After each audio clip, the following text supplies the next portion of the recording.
Кедейді миллионерге айналдыра алатын ерекше бір бала болыпты. Бірақ оны асырап алған жандардың бәрі 7-ші күні жұмбақ жағдайда ажал құшатын. Байлықты аңсаған кедей ерлі зайытты осы баланы асырап алуға бел буады. Олар балалар үйіне келгенде директор: қалағандарыңды алған соң, балаға да дәл сондай махаббат сыйлауларың керек деп ескертеді. Жұп баланы үйлеріне алып келді.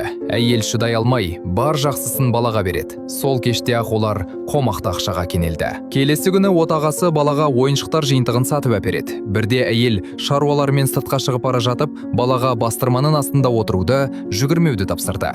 Алайда көп ұзамай баланың орнында жоқ екенін байқайды. Сол сәтте аулаға қоқыс тасушы көлік артқа қарай шегініп кіріп келе жатқан еді. Ал ойыншығына алаңдаған бала қауіпті сезбей қалады.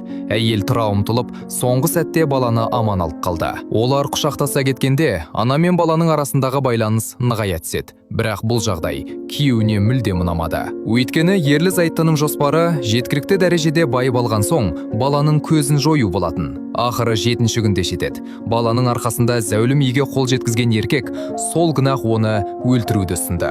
Әйелдің балаға жаны ашып, райынан қайта бастағанын көрген күйеуі оны жатын бөлмеге қамап тастайды. Өзі болса аулада баланы тірідей көму үшін шұңқыр қаза бастады. Әйел баланы құтқару үшін балкон арқылы сыртқа шығып, оны құшақтаған күйі қашып кетеді.